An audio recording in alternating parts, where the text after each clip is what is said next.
Olá pessoal, continuando aqui nosso assunto de internet, vamos agora conversar sobre protocolos de comunicação, tá? O que vem a ser um protocolo? Tenta imaginar o seguinte, quando você quer mandar uma carta para alguém, você tem que seguir uma série de regrinhas para que você tem que preencher a carta até essa carta chegar lá no destinatário.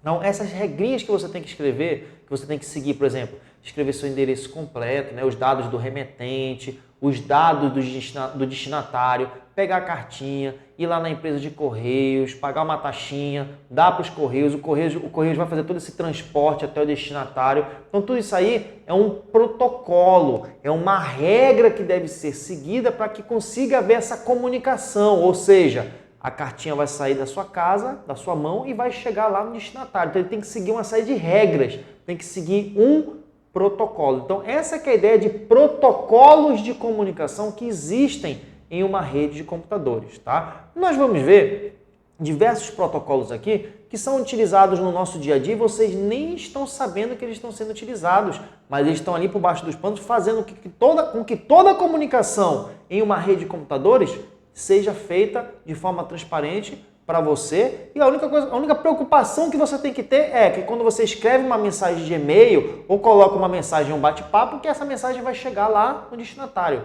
Como isso vai acontecer? Isso é transparente para você. Mas existem protocolos que fornecem essa comunicação entre a origem e o destino, dentro de uma rede de computadores. Beleza? Vamos ver quem são esses protocolos. Vamos lá. O que são protocolos? São conjuntos de regras de comunicação que os computadores devem seguir caso queiram se comunicar. Existem vários protocolos para redes de computadores no mercado, mas os principais fazem parte do conjunto de protocolos usados na internet. Então, quem é o principal protocolo? O protocolo TCP/IP. Para dois ou mais computadores poderem trocar informações entre si em uma rede de computadores, além de eles precisarem ficar interligados fisicamente, lembra do que eu falei que é uma rede de computadores? Tem que ter uma forma de comunicação entre eles, uma forma de comunicação física, um enlace físico de comunicação, que pode ser um cabo ou pode ser comunicação sem fio. Então eles precisam estar em rede, senão não existe utilização de protocolos, beleza? Então é necessário que eles consigam falar a mesma língua. Na internet ou em todas as redes de computadores que a formam, o conjunto de protocolos que é utilizado é o TCP/IP. Então imagina o seguinte, olha só, imagina esse exemplo aqui bem bobo. Imagina que você tem um computador, deixa eu voltar para cá, que você tem um computador que quer conversar com um outro computador, só que ele quer conversar com esse computador em inglês. E aí entra um outro computador aqui na parada e quer conversar com esses computadores, mas ele conversa em francês. Aí chega um outro computador que quer conversar com eles e ele conversa em japonês. Pronto, bagunçou toda a comunicação. Olha só, cada um quer falar numa linguagem e ninguém vai se entender. Ou seja, eu não vou conseguir trocar dados com esse computador aqui, porque esse computador fala francês, esse aqui fala inglês, esse aqui já fala inglês, esse aqui fala japonês. Isso vai virar uma salada. Então deve existir uma padronização de forma que quando os computadores estiverem numa mesma rede, estiverem em uma rede de computadores, eles consigam se comunicar utilizando uma mesma língua. Então, quem é essa língua? É justamente o protocolo. E quem é esse protocolo que padroniza a comunicação em redes de computadores? É justamente o protocolo TCP/IP, que é o principal protocolo de comunicação em redes de computadores. Beleza, pessoal? E aí, olha só, uma questãozinha que pode cair em prova, referente aos conceitos básicos de redes de computadores e de internet.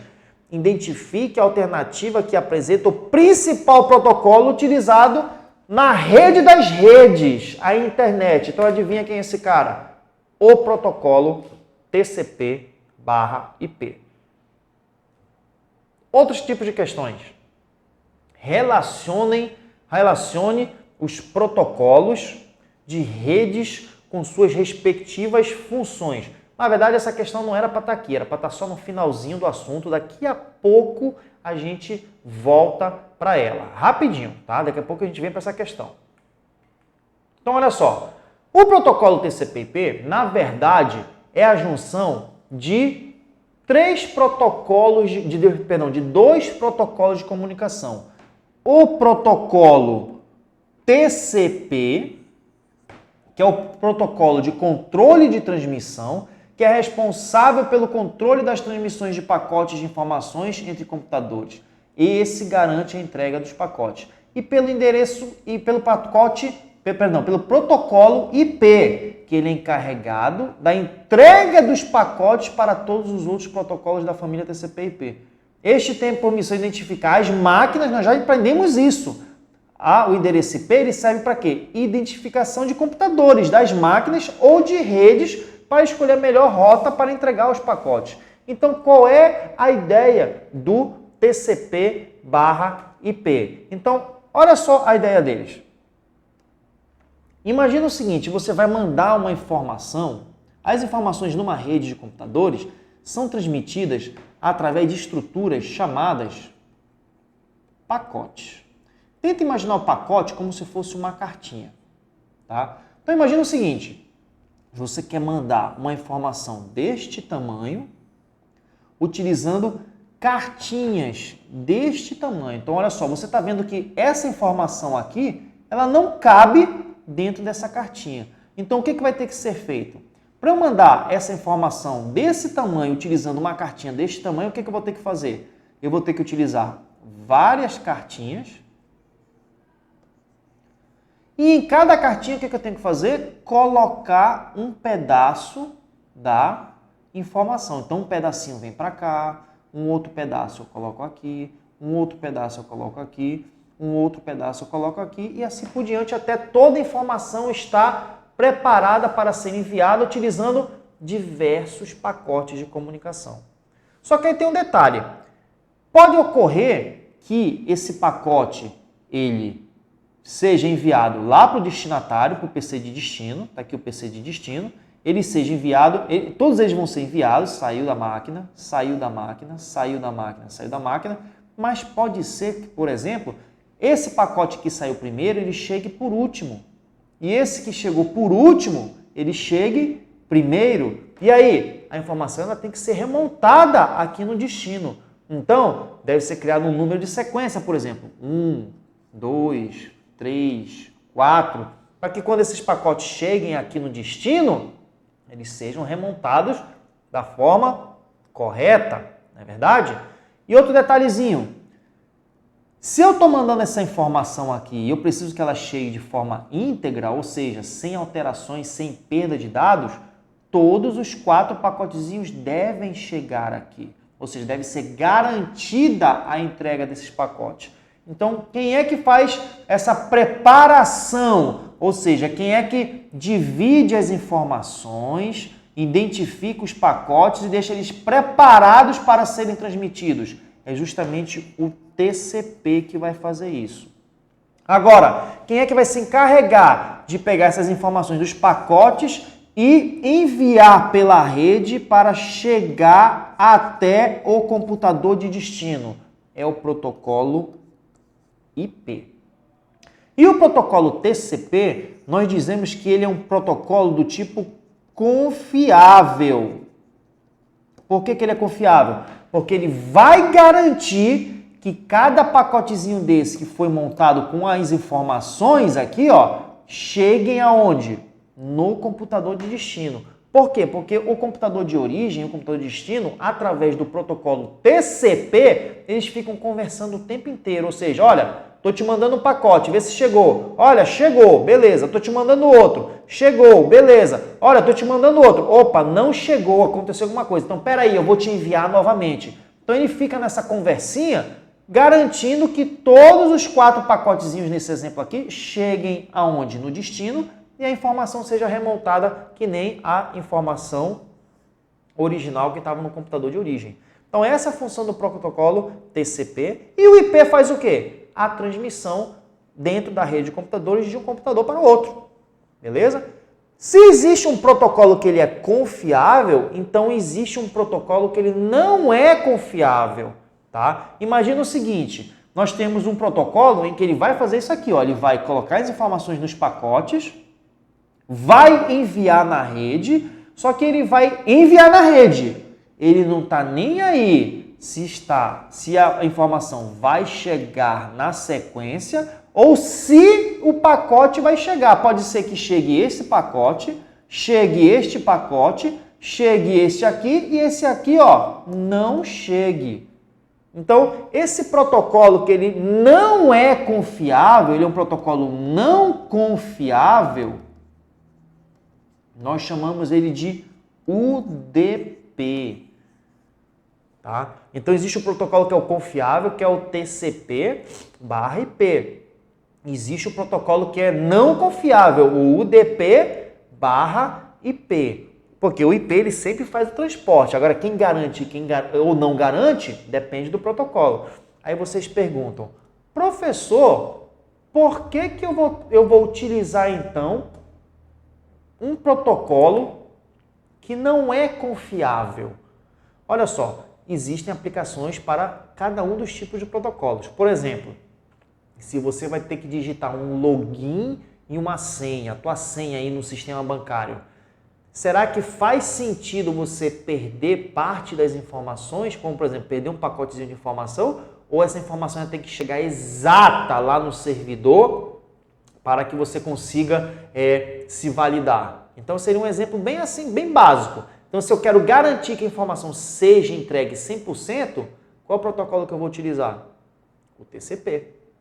Agora, imagina o seguinte, videoaulas online, aquelas transmissões ao vivo que a gente faz. Vocês perceberam que de vez em quando acontece isso? Olha, olá, concurseiros, estamos videoaula aqui no concurseiro e vou passar. Aí começa a aparecer uns quadradinhos às vezes na tela, a resolução diminui, né? Às vezes dá um corte na transmissão. Adivinha o que são essas falhas? É um pacotezinho ou outro que se perdeu, mas que não influenciou na informação como um todo, não teve aquele impacto 100% negativo, não. Você está conseguindo ainda ver aí o vídeo, você consegue ter uma boa audição, beleza?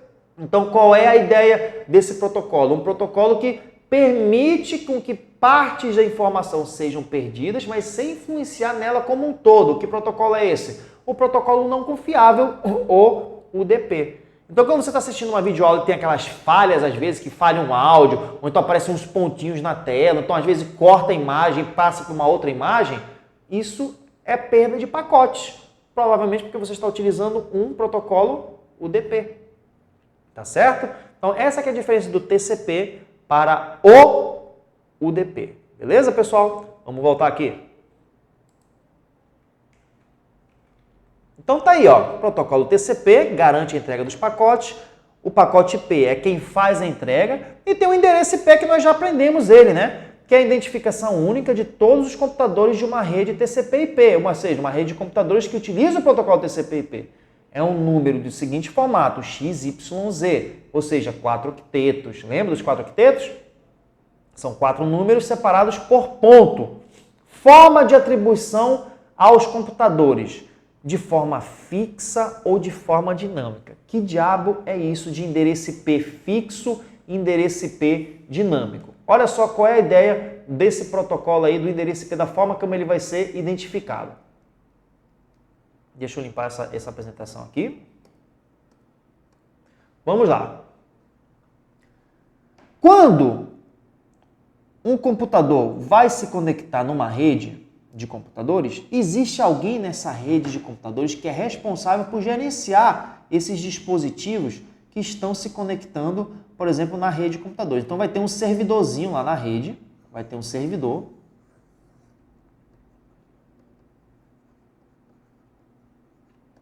E esse servidor, ele vai ser responsável por toda vez que uma máquina se conectar nessa rede, ele tem a responsabilidade de identificar estes computadores de forma única.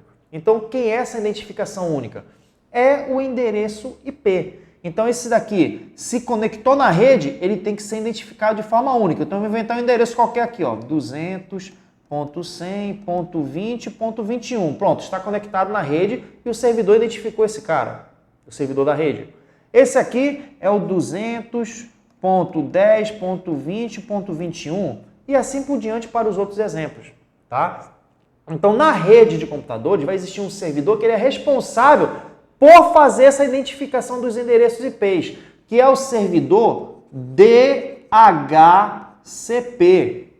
tá? Ou Dynamic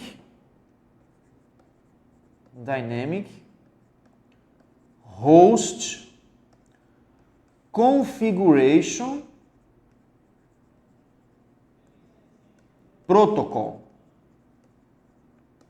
Ou protocolo de configuração dinâmica de hosts, ou seja, ele que vai identificar quem é o host. Lembra do host? O host ele é um computador, um PC, um dispositivo qualquer que quer se conectar numa rede de computador. Pode ser um tablet, um celular, um notebook, não interessa. Um dispositivo, um host, ele é um dispositivo que quer se conectar na rede, beleza? Então o DHCP ele vai fazer exatamente isso, ele vai identificar cada dispositivo que se conecta numa rede de computadores. Só que essa identificação de endereço IP pode ser de duas formas.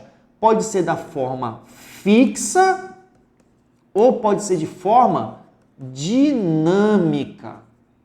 Como que funciona a forma fixa? A forma fixa, o endereço IP, ele vai ser configurado de forma, o próprio nome, de forma fixa no dispositivo que está querendo se conectar. Por exemplo, eu vou pegar este computador aqui, vou fazer uma configuração nele em que todas as vezes que ele se conectar na minha rede, ele vai ser o 200.100.21.23. Esse endereço aqui, ele é fixo. Ele pertence somente a este dispositivo. Ou seja, nenhum outro dispositivo da rede vai poder se conectar nessa rede e utilizar este endereço IP aqui. Por quê? Porque ele é fixo para este computador. Beleza? Então, quando esse computador ele vai se conectar na rede, o servidor DHCP vai verificar. Opa, esse cara aqui ele tem um endereço IP fixo. Qual é o endereço dele? É o 200.100.21.23. Identifiquei ele. Quando ele cai da rede, esse endereço IP ele não fica disponível. Por quê? Porque esse endereço ele é fixo para ele. Como assim fica disponível, professor? Quer dizer que quando eu caio da rede de computadores, aquele meu endereço IP ele fica disponível? Sim, senhor! Por quê? Porque o seu dispositivo, o seu tablet, o seu celular, o seu computador, normalmente eles são configurados para se conectarem utilizando a forma dinâmica. O que é a forma dinâmica? Vai existir aqui no servidor uma faixa de endereços, uma faixa de IPs, e aí toda vez que um dispositivo novo se conecta nesse servidor, esse servidor vai verificar quem são os endereços que estão disponíveis nessa faixa e vai atribuir esse endereço para esse dispositivo que está se conectando. Como, por exemplo, o 200.100.20.21 se conectou, identifiquei ele de forma dinâmica. Ah, esse computador aqui se conectou na rede. Qual é o endereço disponível? É o 200, eu botei até errado aqui, vou botar 24. É o 200.10.20.24. Beleza? E aí, durante aí a utilização nessa rede de computadores, este cara aqui caiu da rede. Pronto, ele caiu da rede. Quando ele cai da rede, o que acontece com este endereço aqui, ó? Ele fica disponível. Aí imagina só, no momento em que ele caiu, este computador aqui se conectou e esse endereço aqui, ele não está disponível agora? Então agora esse cara, por acaso, vai ser identificado com o 200.100.20.21. Agora, esse computador está utilizando um endereço que esse cara utilizava. Por quê? No momento em que ele caiu, o endereço que ele utilizava ficou disponível. Esse cara aqui se conectou praticamente alguns segundos depois da queda, então ele pegou o próximo endereço disponível. Quem era o endereço disponível? Esse endereço aqui que era do dispositivo anterior. Então isso acontece por quê? Porque o endereço IP ele foi configurado de forma dinâmica. Aí quando este cara voltar a se conectar, ele vai pegar um outro endereço IP, o 200.100.20.25, por exemplo. Tá?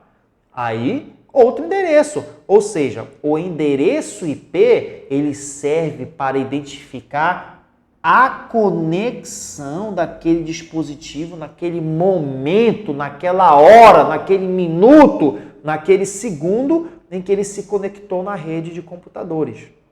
Beleza? Aí, se entrar um outro dispositivo na rede, é o mesmo princípio. 200.100.21.23. Eu posso fazer isso? Olha o detalhe do 23 aqui. Eu posso identificar este computador aqui com o 23. O 23 ele não era o fixo? Lembra que eu expliquei que esse cara era o fixo? Então eu posso identificar esse cara aqui com o 23? Claro que eu não posso, porque esse endereço fixo só pertence a este computador. Eu tenho que utilizar uma faixa disponível dos endereços IPs dinâmicos. Porque esse aqui vai ser, sei lá, o 200.100.20. Ó, o 21 está aqui, o 24 está aqui. Aliás, o 21 ele caiu, né? E ficou disponível para esse. Aí ele entrou, ficou 25. Esse aqui é o 24. Então o próximo seria quem? O 26, por exemplo. Então, essa que é a ideia de endereços IPs fixos e dinâmicos. Então, quem é o responsável por garantir essa identificação fixa ou dinâmica dentro de uma rede de computadores? O protocolo, ou servidor, ou serviço DHCP. Ficou claro, galera? Então, vamos lá, continuar aí a explicação. Outros protocolos que existem aí, que apesar de a gente não trabalhar muito com eles, nem utilizar eles diretamente, eles estão ali por baixo, nos ajudando a navegar na internet, a navegar, a transmitir dados numa rede de computadores. Protocolo ICMP, o Internet Control Message Protocol, envia mensagens de controle entre os equipamentos de rede, tá? Rede, tira esse rede daí, tá? Entre equipamentos de rede. Qual é o macete do ICMP? O ICMP ele é um protocolo que ele é muito utilizado principalmente para enviar mensagens de erro entre dispositivos. Por exemplo, você vai tentar se conectar num roteador e o roteador está indisponível. Então, o ICMP ele vai te retornar uma mensagem de erro. Olha, o roteador está inalcançável, está indisponível. Entendeu? Protocolo UDP. Nós já aprendemos o UDP. Ele é um protocolo de transporte sem conexão e fornece uma entrega rápida, mas não confiável. Tá? Lembra por que ele não é confiável? Porque ele não garante a entrega dos pacotes. Sabe um exemplo bem prático, para você conseguir diferenciar o TCP do UDP? Imagine o seguinte, que você tem um buraco numa parede, eu estou aqui sentado nessa cadeira aqui, e na parede da minha frente tem um buraco. E eu quero jogar água, eu quero transmitir água por esse buraco. Só que eu não quero perder nenhuma gota dessa água, ou seja, toda a água que está saindo daqui onde eu estou tem que passar por aquele buraco. O que você poderia fazer? Você poderia puxar um cano até a parede, conectar esse cano na parede, ou seja, fazer uma conexão, e por essa conexão, por esse cano, transmitir a água até o buraco.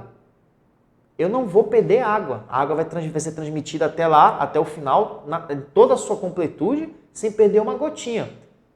TCP. Agora imagina o seguinte, eu quero passar essa mesma água sem utilizar o cano. Na verdade, eu quero pegar uma mangueira de água e daqui onde eu estou sentado, apontar a mangueira lá, o jato, até chegar ali no buraco. Vai passar água pelo buraco? Vai passar água pelo buraco também, só que tu vai perder muita água, tu vai perder muitos pacotes, ou seja, UDP. É um exemplozinho bem bobo, mas que te auxilia aí tu entender por que o TCP ele garante a entrega, ele é confiável E o UDP, ele não é confiável, ou seja, ele não garante a entrega dos pacotes. Beleza? Vamos voltar lá. Protocolos de e-mail. Eu vou pular essa parte aqui porque vai ter um tópico específico só para protocolos de e-mails ainda aqui na nossa videoaula. Então, SMTP, POP e IMAP são protocolos de e-mail. Vamos ver daqui a pouco. VoIP, Voz sobre IP. Então, hoje é muito comum você fazer ligações telefônicas não utilizando mais a linha telefônica ou o seu celular. Você vai utilizar o quê? Um aplicativo de VoIP. Beleza? Outros protocolos que nós utilizamos, olha só, o HTTP, que faz parte lá da www, que permite o quê? Que nós façamos a transferência das páginas web para nossos computadores.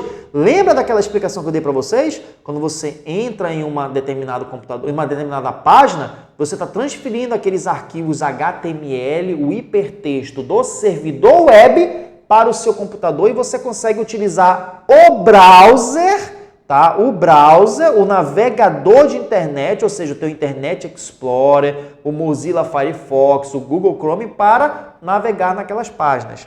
E aí existe a versão segura do protocolo HTTP, que nós vimos isso lá em Segurança da Informação, que é o protocolo HTTPS. Quem é o HTTPS? O HTTPS é um protocolo que utiliza criptografia. Tá? Por que temos duas versões? Porque o HTTP ele é inseguro. Então, se você estiver transmitindo uma informação sigilosa utilizando o protocolo HTTP, alguém pode interceptar esse tráfego e, de forma totalmente legível, ler essa informação. Já com o HTTPS, não. O HTTPS ele é um protocolo que é um protocolo HTTP rodando em cima de uma camada SSL ou TLS, que são dois protocolos para criptografia. Então, quando você junta esses protocolos com HTTP, nós temos o que nós chamamos de HTTPS, tá? Que utiliza criptografia mediante a utilização de certificados digitais, tá?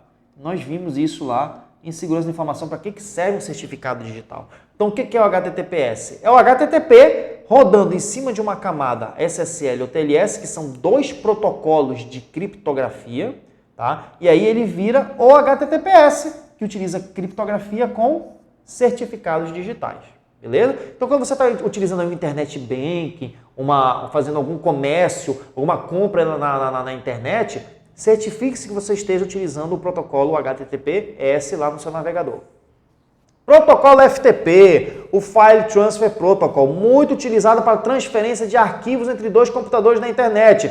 Transferência de arquivos, quando o arquivo ele está sendo enviado do seu computador para um computador, é o que nós chamamos de upload. Quando nós estamos baixando um arquivo de algum computador para o seu computador, nós chamamos de download. Beleza? Então, upload e download. Esses termos são muito associados ao protocolo FTP. Telnet é um emulador de terminal. É um protocolo que realiza conexão entre dois computadores para que um deles finja ser terminal do outro. Na verdade, o Telnet é um protocolo que é utilizado para acesso remoto, que é um dos próximos assuntos que nós vamos ver daqui a pouquinho, tá certo? Então, Telnet, para acesso remoto, você conseguir controlar um outro computador. O que é um VNC? Um Virtual Network Computing. É um protocolo desenhado para possibilitar interfaces gráficas remotas. Olha só um exemplo bem prático. Quando você está numa empresa aí trabalhando, aí dá algum problema no teu computador. Aí você pega o seu telefone e liga lá para o técnico do TI. Olha, tem um probleminha aqui no meu e-mail, tá? Ele não está conseguindo se conectar. Tu tem como fazer alguma configuração?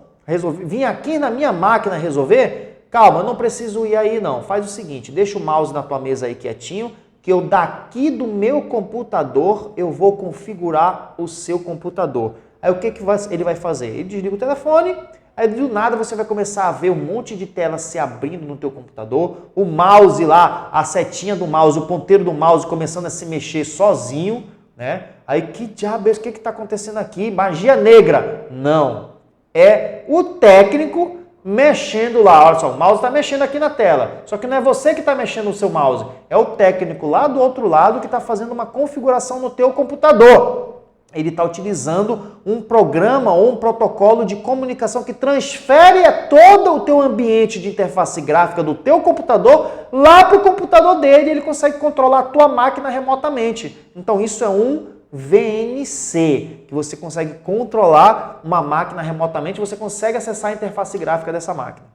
DHCP, nós já aprendemos o que é o DHCP, que é o protocolo que fornece as informações de IP, ou seja, quando um computador vai se conectar em uma rede, ele precisa ser identificado por um endereço IP, por um número IP. Quem é que faz essa configuração lá no servidor da rede? O DHCP. Beleza, pessoal? Vamos lá. Em relação aos protocolos, temos que ter muito cuidado com as portas de comunicação. Todo protocolo ele precisa de uma porta de comunicação para se comunicar. Na verdade, são os aplicativos que utilizam algumas portas de comunicação, inclusive as portas de comunicação dos próprios protocolos, tá certo? Então, qual é a ideia de uma porta de comunicação? Por exemplo, para você sair da sua casa e ir para a casa de uma outra pessoa, mandar uma informação da tua casa para uma casa de uma outra pessoa. O que você vai fazer? Você manda as coisas pela janela? Não. Você abre uma porta da sua casa, sai da sua casa com a informação, se for necessário, vai na casa da outra pessoa, entra pela porta e entrega a informação, entrega o que você quer. Então, no computador é a mesma coisa. Quando você está transferindo informações entre computadores, e essas informações precisam ser utilizadas em alguns aplicativos que funcionam em redes de computadores, então eles fazem algum tipo de comunicação entre computadores, você vai estar utilizando portas de comunicação. E os protocolos de comunicação, para que servem os protocolos? Eles servem para garantir que você transfira informações entre uma máquina e outra, de computadores que estão numa rede de computadores. Então, os protocolos de comunicação utilizam portas de comunicação para que você consiga se comunicar entre diversos dispositivos. E essas são as portas que vocês precisam decorar para a hora da prova. Tá bom? Então, o HTTP, porta 80, o HTTPS 443, DNS 53 e assim por diante, tá? Decore essa tabelinha, faça um print dessa tela, tá? Ou então imprima essa tabelinha que vai estar no teu material escrito e coloca isso na cama, no banheiro, em qualquer local, para que você todo dia leia e nunca mais esqueça o número dessas portas. Beleza, pessoal? Então tá aí a ideia de protocolos e as portas dos protocolos. Vamos lá. Acesso à distância. O que é acesso à distância ou acesso remoto? Então, o acesso remoto é uma forma de você conseguir controlar ou acessar um computador que está remotamente distante do seu computador. Então, você quer controlar o computador que está lá no quarto do teu filho. Você tem como controlar isso acessando ele remotamente, beleza? Então, existem alguns termos que são associados ao acesso remoto. Primeiro termo, VPN. O que é uma Virtual Private Network? Rede de longa distância privada que utiliza a infraestrutura dos serviços de telecomunicação. Utilização de protocolos de tunelamento muito utilizada em extranets e intranets de longa distância. Vamos deixar esse VPN para quando a gente for explicar daqui a pouquinho o que é uma extranet e uma intranet. Não vamos esquecer dele, não se preocupe. O que é o VNC? Nós já aprendemos o VNC agorinha. É você conseguir controlar remotamente um outro computador, mas acessando a interface gráfica dele. Você está controlando a partir do teu computador a interface gráfica de um outro computador. O que é um SSH? É uma ferramenta de acesso remoto com grande ênfase em segurança. Sempre que os dados forem enviados de uma máquina para outra, eles serão criptografados e descriptografados.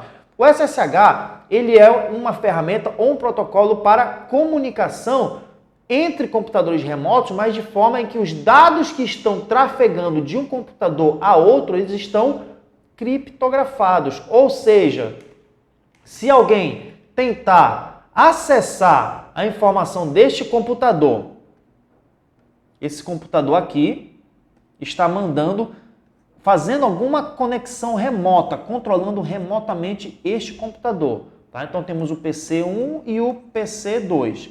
Então essa comunicação dos dados que é feita entre um computador e outro, ela está criptografada, ou seja, embaralhada. Se alguém interceptar esse tráfego, não vai conseguir entender nada do conteúdo das informações. Por quê? Porque a informação está totalmente codificada e só a origem e o destino que vão conseguir entender essa informação. Nós vimos bastante essa parte de criptografia lá na nossa aula de segurança da informação. Se você não está conseguindo entender esse conceito de criptografia, pare imediatamente a videoaula e assista a videoaula de segurança da informação. E aí você volta aqui para a internet. Beleza? Então essa é a ideia quando você está utilizando um SSH. A comunicação ela é criptografada. Diferente, por exemplo, de um telnet, que o telnet ele serve também para comunicação remota, só que a comunicação ela é insegura, praticamente os dados estão todos legíveis, então ela não é criptografada, beleza? E aí o telnet, que é um protocolo que possibilita uma comunicação bidirecional interativa entre duas máquinas através de comandos de texto. Hoje em dia esse protocolo vem sendo substituído pelo SSH, enquanto o telnet transmite os dados em texto puro, ou seja, de forma totalmente legível, até as tuas senhas, através de uma rede ou da internet, o SSH ele criptografa tudo. Ou seja, se alguém tentar interceptar esse tráfego, ele não vai conseguir entender o que ele está tentando interceptar. Por quê? Porque está tudo criptografado. Já com o telnet não, se tu digita uma senha, o que acontece? A pessoa ali que tentar interceptar esse tráfego vai conseguir ver a tua senha praticamente. Beleza, pessoal? Então, essa aqui é a ideia de acesso à distância. Então, acesso à distância, controle remoto, acesso remoto entre computadores que estão em uma rede de computadores. E qual é a dica, né, gente? Para eu conseguir controlar remotamente um computador, esse computador ele tem que estar fisicamente conectado na rede, ou seja, ele tem que estar na rede ou conectado por um cabo ou conectado numa conexão sem fio, senão eu não consigo acessar esse computador remotamente. Beleza, pessoal? Então vamos encerrar mais um pedacinho aqui do assunto de internet, um tempinho aí para você dar uma descansada, beber uma água e vamos continuar aqui com mais alguns detalhes relacionados a esse grande assunto, essa grande rede de computadores chamada internet, beleza? Fica aí com a gente!